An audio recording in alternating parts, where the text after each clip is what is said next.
और ध्यान क्या है नाम की पुस्तक में भी लिखा। इसका बारंबार जप करने से स्वरूपाकार वृत्ति बनती है। अहम शुद्ध चैतन्य ज्ञान स्वरूप अजराहम अमराहम अखंडम अनूपम।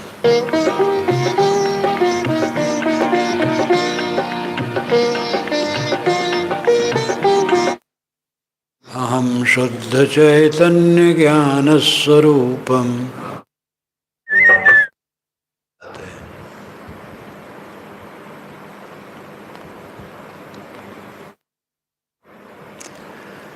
लेकिन अहंकार अभी मरा नहीं, अधमरा पड़ा है। सारे विकारों के मरने के बाद तब अहंकार मरा।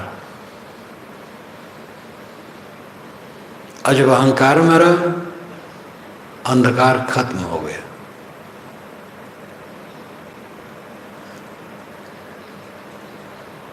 अहंकार मरने पर विकार मरता है और विकार मरने पर अहंकार मरता है।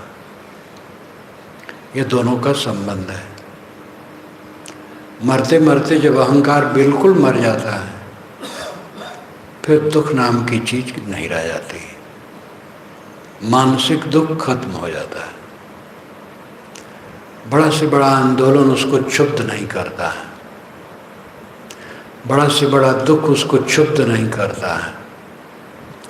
और बड़ी से बड़ी उपलब्धि भी उसे क्षुब्ध नहीं करती है। उपलब्धि में भी क्षोभ होता है। ज़्यादा सम्मान धन पाने पर मन में जो फुलाव है, ये क्षोभ ही है। क्षोभ रहित मन, स्थिर मन हो जाता है जब अहंकार पूरा मर जाता है।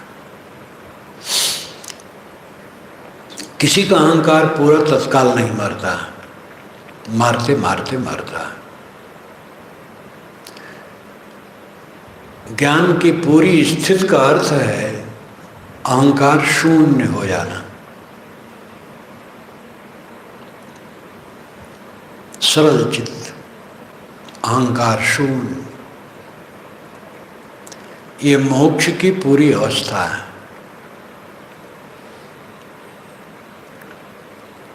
पाने की बात ज़्यादा रहती है। पाया जाए, स्वर्ग पाया जाए, मोक्ष धाम पाया जाए। स्वर्ग की कल्पना वेदों से ही है।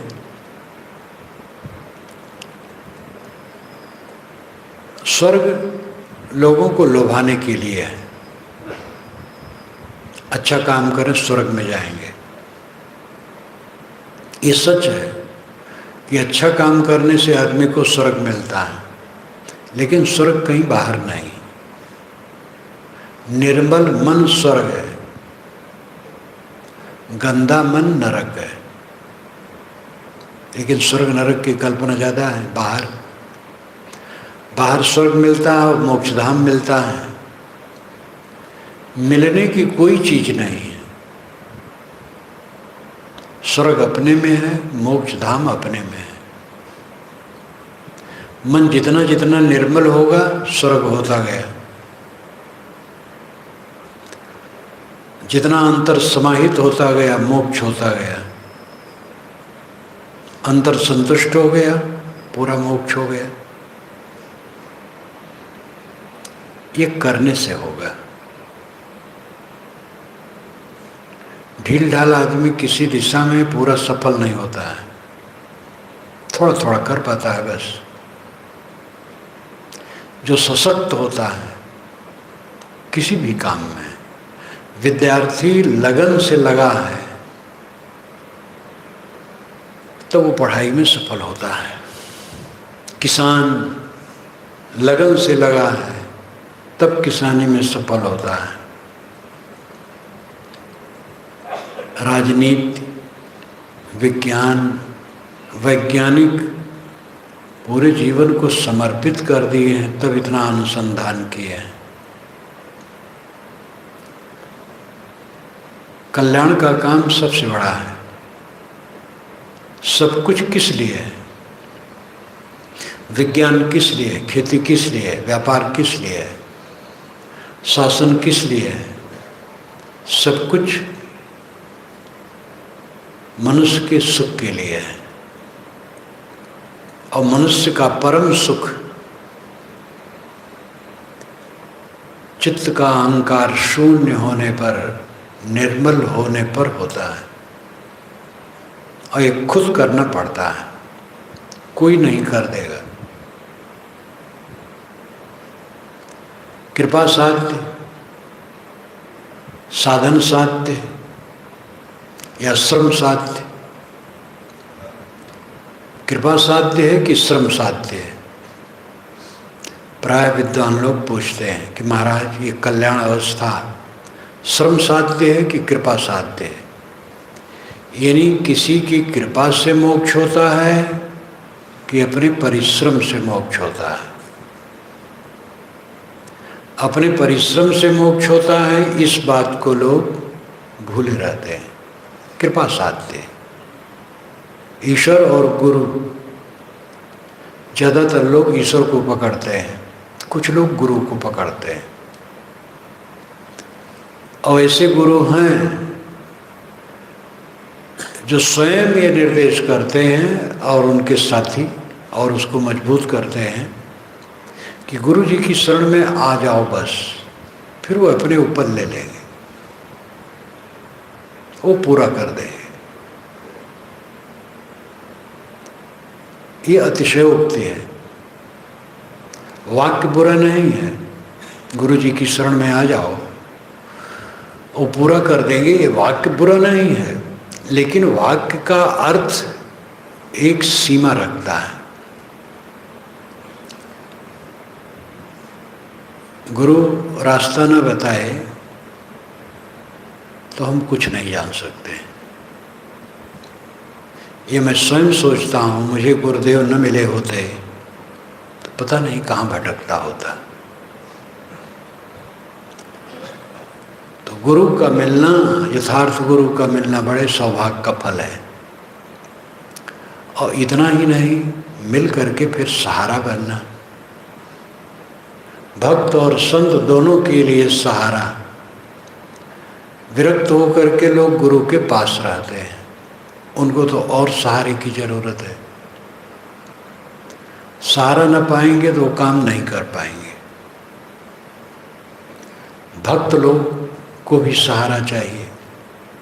भक्त लोग गुरु के पास हरदम तो नहीं रह पाते हैं, लेकिन प्रेम की डोरी लगाए रखते हैं, समय समय से मिलते हैं, क्षमता के अनुसार अपने यहाँ भी बुलाते हैं। संपर्क बना रहता है तो आधार बना रहता है। आधार न हो तो काम कैसे होगा? अच्छी संगत में ये काम होने वाला है। सोसाइटी सबको चाहिए। जो इंग्लिश के बहुत शौकी होते हैं, इंग्लिश विदेशी भाषा है हमारे भारत के लिए। जन्म से कोई इंग्लिश नहीं बोलता है, जन्म से हम लोग हिंदी भाषी लोग हिंदी बोलते हैं।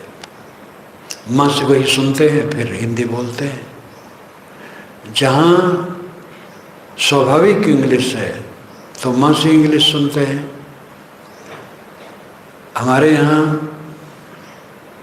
भारत देश की भाषा इंग्लिश नहीं है, इसलिए इसको सीखा जाता है। और सीखने के जो विशेष शौकीन होते हैं वो इंग्लिश वालों में रहते हैं, जिससे उठते बैठते हर समय इंग्लिश सामने आवे, उसका अभ्यास बने। सबको सोसाइटी चाहिए। वकालत अगर करना है तो वकीलों की संगत चाहिए, डॉक्टर होना है तो डॉक्टरों की संगत चाहिए, व्यवसायी होना है तो व्यवसायियों की संगत चाहिए, अच्छा किसान होना है तो किसानों की संगत चाहिए। कल्याण के लिए गुरु संत का आधार चाहिए। तो आधार के बिना तो कुछ नहीं होगा। और गुरु संत की कृपा, सज्जनों की कृपा बहुत आवश्यक है। लेकिन वो कृपा की एक मर्यादा है, वो बताएंगे। अच्छी रहने से वो रहते हैं, इससे उसका प्रभाव हमारे ऊपर पड़ेगा। अगर हमें श्रद्धा है तो हम समझ पाते हैं तो, लेकिन करना खुद पड़ेगा। और ऐसे लोग इस बात को छोड़ देते हैं, कृपा साथ, अपना कुछ नहीं करना, बस गुरुजी सब कर देंगे। वो हाथ उठाएंगे और उनके हाथ में से किरण निकलेगी और हमारे अंदर जा करके सब बदल देगी। शक्तिपात का रोग, धनी और शिक्षित लोग तो शक्तिपात चाहते हैं। शक्तिपात एक ढोंग है।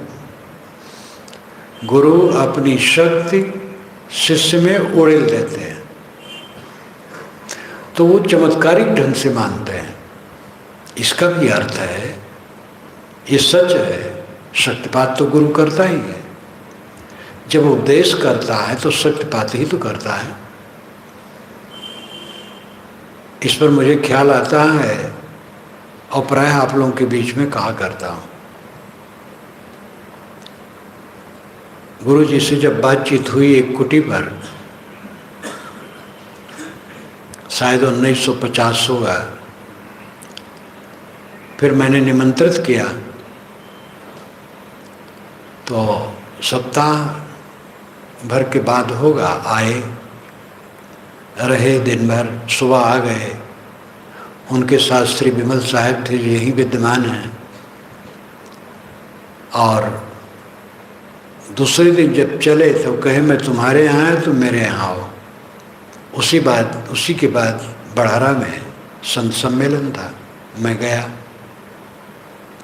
झोला गुरु जी के चौकी के नीचे रख दिया और बैठ गया।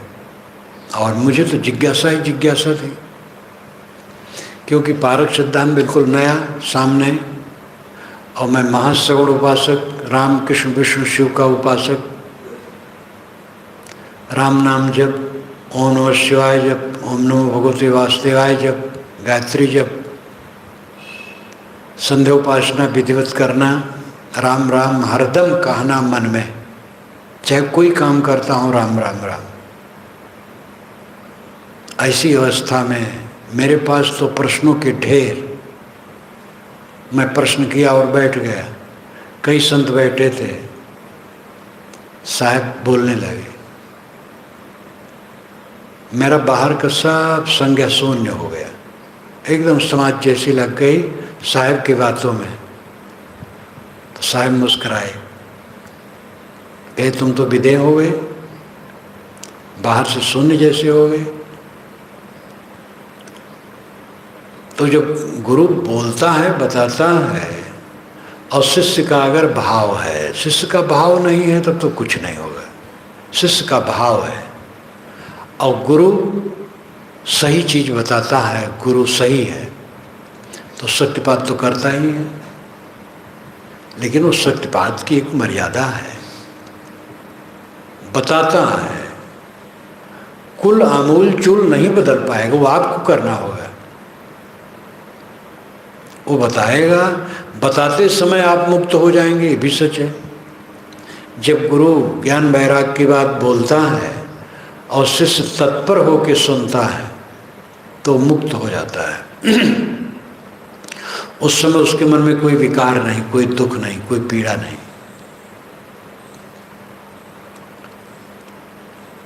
लेकिन वहाँ से उठा, फिर पीड़ा, क्योंकि गंदगी तो पहले भरी है, वो कट थोड़े गई है, दब गई है। उसको काटने के लिए समय चाहिए और परिश्रम चाहिए। बड़े बड़े सेठ एक लागे सेठ नहीं हुए, बड़े बड़े नेता विद्वान एक लागे वैसा नहीं हुए, बड़े बड़े कलाकार एक लागे नहीं हुए, करते करते होते हैं। धीरज धर के करना चाहिए। और कामों में असफलता हो सकती है, अध्यात्म में असफलता नहीं हो सकती, क्योंकि ये स्वस काम है। हम धन चाहते हैं, जितना धन चाहते हैं उतना न मिले, कई बार ऐसा होता नहीं मिलता है, और जितना आदमी चाहता है उतना तो मिलता है ही नहीं। अरबपति खरबपति होना चाहता है, खरबपति पदुमपति। तो दुनिया में, दुनिया की चीज़ों में सफलता बहुत कम होती है। अध्यात्म में सफलता में कोई संदेह नहीं, क्योंकि इसमें पाना नहीं है, छोड़ना है। छोड़ने में स्वतंत्रता है, पाने में परतंत्रता है। बाहर की चीज मिले न मिले, मिलके खो जाए, लेकिन छोड़ने में तो स्वतंत्रता है। हम किसी आदमी से कोई चीज चाहते हो न दे तो हम क्या करेंगे, लेकिन हमें चाहिए नहीं, कौन परतंत्रता है। त्याग से शांति मिलती है, ग्रहण से भोग मिलता है। ग्रहण करने में हर इंसान परतंत्र है, त्याग करने में हर इंसान स्वतंत्र है। इसलिए कल्याण का काम अत्यंत सरल है। अपने अहंकार को मारना है, अपनी तृष्णा को मारना है। दोष दूसरे का नहीं है, मेरा दुख मेरा बनाया है, दूसरे ने नहीं बनाया। सच्चे साधक के मन में होता है कि सबकी कृपा मेरे ऊपर निरंतर बरसती है। वो दोष नहीं देखता है, अमुक ने मुझे दुख दिया। दुख कोई कैसे देगा, अपना अपना स्वभाव बरतता है। और ये भी समझ लो, इंसान जहाँ रहता है वहाँ जितने लोग इर्द गिर्द में रहते हैं सब एक स्वभाव के नहीं होते हैं, एक योग्यता के नहीं होते हैं। उनके स्वभावों में फर्क होता है। कोई रज प्रधान होता है, कोई सत प्रधान होता है, कोई तम प्रधान होता है, कोई थोड़े में उत्तेजित हो जाता है, कोई कितना कैसे भी हो उत्तेजना होती ही नहीं। कोई लोभ लालच वाला थोड़ा होता है, कोई लोभ लालच वाला नहीं होता है। ये सब स्वभाव का अंतर है। इन स्वभावों के जो फल हैं वो सामने आते हैं। हमारे सामने कोई आदमी है, लोभी लालची है, वो खाने पीने में व्यतिक्रम करता है। संयमी है, वो ऐसा नहीं करता है। उत्तेजक है, कोई बड़बड़ा देता है, कोई उत्तेजक नहीं है, शांत रहता है। इस सब को निभाने की जरूरत है। किसी में उत्तेजना हो गई, बड़बड़ा दिया, अब आप उसको दुश्मन मान लिए तो काम नहीं बनेगा। किसी में खाने पीने की लोलुपता है और उसी से उसको आपने घृणित मान लिया तो काम नहीं बनेगा। अच्छी राय दो। भिन्न स्वभाव होना संसार की गति है। उत्तम मध्यम कनिष्ठ को निभा करके तब आप सुखी हो सकते हैं। जीवन केवल आध्यात्मिक नहीं है, भौतिक भी है। भौतिक यानी भूत संबंधी, आध्यात्मिक यानी आत्मा संबंधी। आत्मा और देह अलग हो जाए, मामला ही खत्म हो जाए।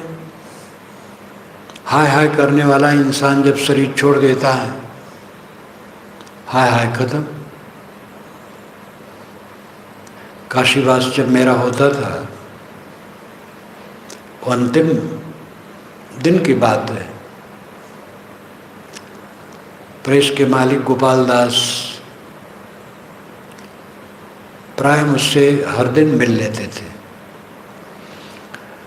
शहर में अनेक कामों से दौड़े दौड़े आए हमारे पास। मैं आकर में खाट पर बैठा था, नीचे गद्दी लगी थी, नमस्कार करके गद्दी पर नीचे बैठ गए और मेरी खाट से पीठ उन्होंने लगा लिया और थक करके कहते हैं, हाय हाय के दौड़ रहा हूँ, अभी शरीर छूट जाए तो सब समाधान हो जाएगा। उसके पश्चात मुझे कलकत्ता जाना था, तो कुछ पुस्तकें ले जाना था। अपने साथियों के साथ उनकी कोठी पर गया और उन्होंने बंडल पर लिखवा दिया, साथ में ले जाना था लेकिन लिखवा दिया थोड़ा, स्वयं लिखा इंग्लिश में। हमारे साथी ने कहा, भैया इंग्लिश बड़ी अच्छी रहती है। कि ये क्या है, तो बच्चे लिख लेते हैं। उदास उदास थे उस समय। मैं चला गया। कुछ ही दिन के बाद मेरे ब्रह्मचारी का फोन गया कि गोपाल दास का शरीर छूट गया। वे अपने वकील से मिलने गए थे, मुकदमे भी कुछ उनके चलते थे। रात का समय था, ऊपर से उनसे बात करके नीचे उतरे, सड़क पर आए, गाड़ी के पास अपने वहीं गिरे और मर गए, हार्ट अटैक हो गए। मुझसे उन्होंने कहा था कि हाय हाय करके दौड़ता हूँ, अभी शरीर छूट गया, सब समाधान हो जाएगा। वैसे हो गया, सबका ऐसे होता है। देह रहते रहते जिसका हाय हाय खत्म हो जाए वो धन्य। सामने जो सेवा का काम हो डट के कर लो, हाय हाय न करो। इस संसार को कौन बटोर करके अपने पास रखा है और कौन लेके गया है, सब यही रह जाता है। कर्तव्य करने के विषय में संतों ने कभी रोका नहीं है, क्योंकि अपना शरीर ही है जिसकी रक्षा चाहिए और हमारे साथियों द्वारा उसकी रक्षा होती है। हमारा भी कर्तव्य है कि हम दूसरे की सेवा करें। ये अदलू बदलू की चीज़ है।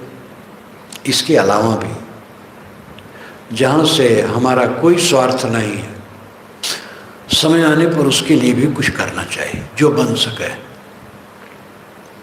इसलिए सेवा करने के विषय में कभी संतों ने रोका नहीं है, बल्कि संत स्वयं सेवा परायण रहे जीवन भर।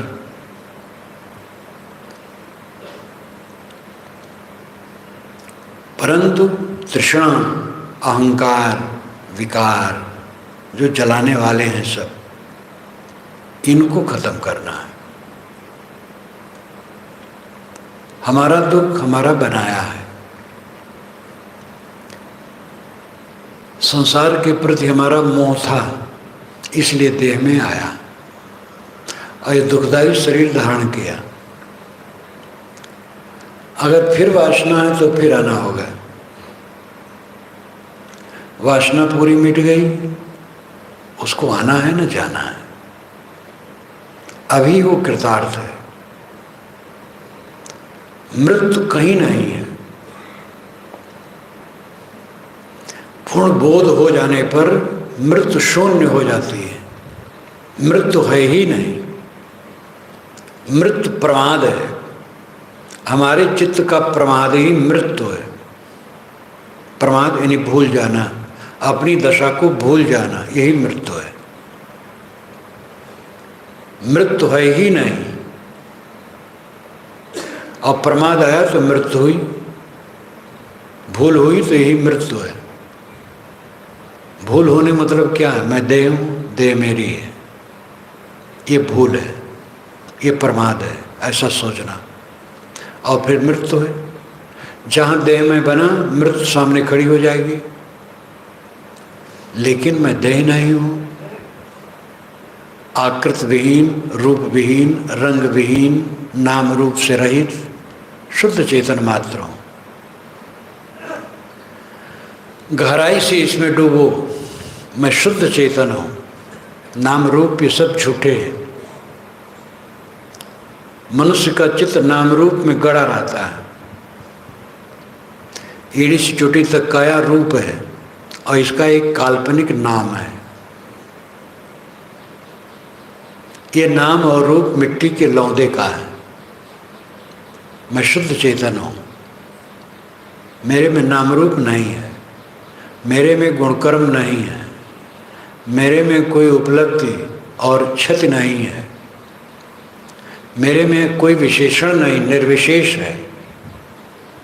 धनी होना, विद्वान होना, सुंदर होना, जवान होना, लंबा होना, छोटा होना, काला होना, गोरा होना, मोटा होना, पतला होना, बहुत प्रतिभावान होना, साधारण होना, धनी होना, निर्धन होना, ये सब विशेषण हैं। ये सारे विशेषण मिट्टी के लौंदे के साथ हैं। मेरे अपने अस्तित्व में कोई विशेषण नहीं, निर्विशेष है। निर्विशेष में कोई विकार नहीं है, कोई बवंडर नहीं है। इस बोध भाव में जो निरंतर जीने लगता है वो सब समय मुक्त है। और उसे मृत्यु कहाँ है? मृत्यु है ही नहीं। मृत्यु तो अविवेक में है। देह बना, बस मृत्यु खड़ी हुई। देह है ही नहीं, मृत्यु कहाँ है? जैसे दूसरे की देह छूटती है तो अपने कोई भय नहीं। विवेकवान इस अपने माने हुए देह को दूसरे की देह समझता है। ये देह मेरी नहीं है,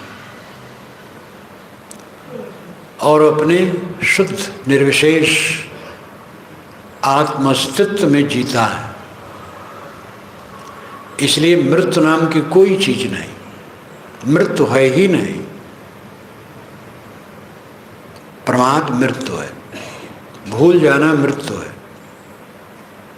मैं शुद्ध चेतन हूँ, निर्विकार हूँ, निर्मल हूँ, क्लेश रहित, द्वंद्व रहित, दुख रहित, प्रपंच रहित, जिसमें जगत का भास नहीं है, जगत की प्रतीत नहीं है, वह मैं हूँ। जब साधक इस स्थिति में रहने लगता है उसको आश्चर्य होता है,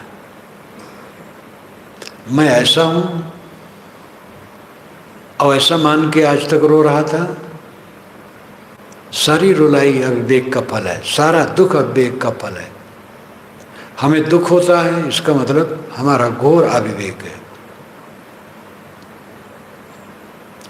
विवेकवान जो अपनी दिव्य स्थिति में है वो ये नहीं मानता मुझे कोई दुख देता है। दुख कोई दे नहीं सकता है, बल्कि वो मानता है कि पूरी सृष्टि की कृपा मेरे ऊपर बरसती है। पूरे समाज, पूरे संसार के लोगों की कृपा हमारे ऊपर बरसती है। दुख कौन देता? दुख तो हम खुद पैदा करते हैं। किसी के अनुकूल व्यवहार न पाने से हम मान ले उसने दुख दिया, उसका विचार था, जैसा वो समझा वैसा किया, और उसमें हम अगर ठुकरा गए तो हमारा अहंकार है। हमारे जीवन का उद्देश्य वो होगा जो हमारे ऊपर निर्भर हो। जो हमारे ऊपर निर्भर नहीं हो, हमारे जीवन का उद्देश्य नहीं हो सकता है। स्वावलंबन द्वारा जो प्राप्त हो वो हमारे जीवन का उद्देश्य होगा।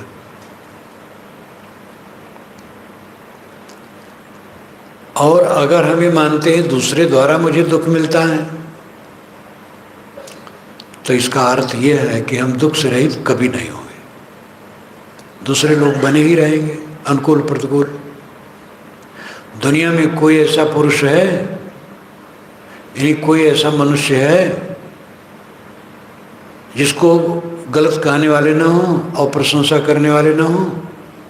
चोर बदमाश के भी प्रशंसक होते हैं। अत्यंत घृणित करने वालों की प्रशंसा करने वाले भी लोग होते हैं। उनका मन वैसे होता है। और पूर्ण पवित्र आत्मा की भी निंदा करने वाले होते हैं। अब ऐसे नहीं होते हैं, अच्छे अच्छे विद्वान होते हैं, त्यागी भी होते हैं और उनकी समझ वैसी रहती है। तो सबसे आप सुविधा पा करके मुक्त होना चाहते हैं तो स्वावलंबन तो नहीं हुआ। और जिसमें स्वावलंबन न हो, हमारे जीवन का उद्देश्य कैसे हो सकता है? जीवन का उद्देश्य वह होता है जो स्वावलंबन से बन जाए। परावलंबन हो तो हमारे जीवन का उद्देश्य नहीं होगा। जीवन का उद्देश्य दुख से अत्यंत छूट जाना है, हरदम सुखी होकर जीना, क्लेश रहित मन, ये जीवन का मतलब है। और ये बिल्कुल स्वतंत्र है इसका मार्ग। मैं इसको बिल्कुल कर सकता हूँ। गुरुजनों की कृपा है, ये संतों की कृपा है, भक्तों की कृपा है, शास्त्र उपलब्ध हैं। प्रकृति अपना वरदान चारों तरफ से दे रही है। हवा, प्रकाश, बहुत बड़ी पृथ्वी माता, जल, आकाश, पर्वत, झरने, सब तरफ से हमें आशीर्वाद प्राप्त हो रहा है। कमी कहाँ है? अपने को देखना है, अपने को ठीक करना है, अपने अहंकार को मारना है। जो अपने अहंकार को मार लेता है वो कृतार्थ हो जाता है।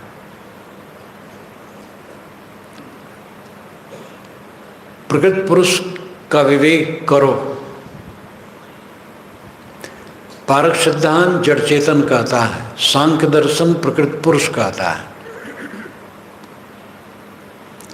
पुराने जमाने में सांख्य का बहुत बड़ा जोर था। कौटिल्य अर्थशास्त्रम में तो योग सांख्य को ही खास अध्यात्म कहा है।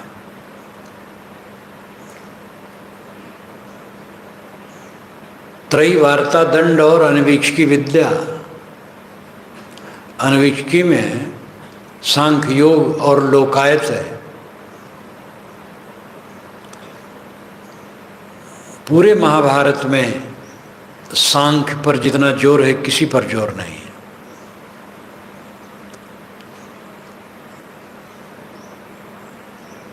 सांख्य शब्द संस्कृत और पाली में ज्ञानवाचक हो गया है। सांख्य शब्द आया तो उसका मतलब ज्ञान। उस सांख्य दर्शन के प्रवर्तक कपिल जी महाराज हैं, लेकिन उसका सूत्र पहले से है। सत्य कहीं एक समय से सीमित नहीं है।